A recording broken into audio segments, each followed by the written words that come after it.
had an incredibly frightening experience last night and wanted to know if anyone here has ever had a similar encounter. So last night, I was at a classmate's house working on a group project we have due tomorrow. I live in an apartment in the town where our university is located, and my classmate lives at his parents' house, which is in the foothills just outside of town. In order to get to the house, you have to drive along a relatively secluded and narrow 2-lane road for about 5-6 miles.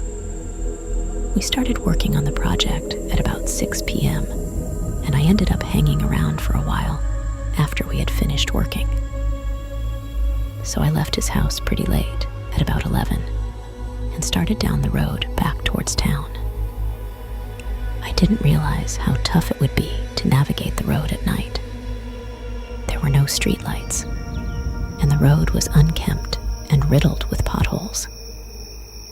On top of this, I had no cell service, so I had to drive very slowly to make sure I didn't blow out one of my tires, since I had used my spare a couple of weeks back. I figure I was about 3 miles from the house when I rounded a tight corner and saw a pickup truck with a camper shell parked diagonally across the road. The manner in which it was parked completely impeded my path, and I couldn't drive around it because there was a gully on both sides of the road. The only way for me to go at this point was backward, where there was a pull-off that I could use to turn my car around. At first, I couldn't see inside the cab, but when I turned on my high beams, I saw that there was a man slouched over in the driver's seat, his head resting against the steering wheel, as if he had been knocked out after a bad accident. I immediately sensed something was wrong.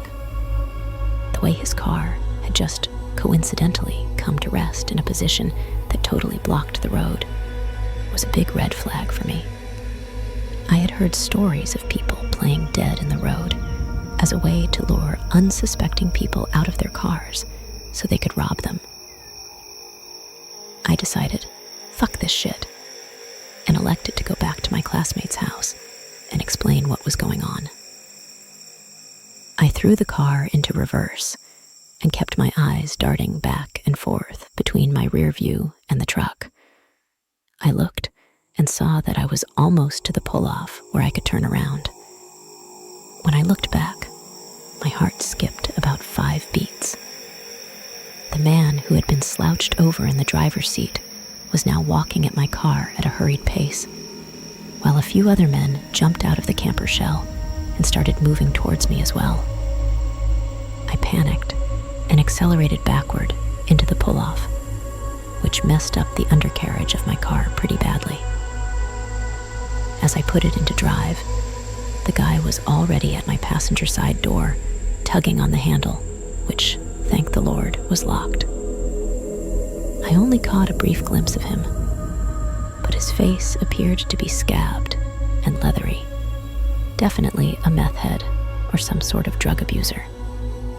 I sped away and didn't slow down at all until I reached the house, constantly checking my rear view to see if they were following. Thankfully, they didn't tail me, and when I reached the house, I explained what had happened to my classmate, and we called the cops. I was grateful that my buddy's parents were kind enough to let me stay the night. They didn't find anyone on the road matching the description, but I filed an incident report, and they told me they would be on the lookout for similar vehicles and suspicious activity. But holy shit, I'm still so shook up over it. I keep getting the same adrenaline rush I got when I saw the guy charging me whenever I think about it. Please share similar experiences you've had, as I would appreciate a good read or a good discussion to help clear my headspace.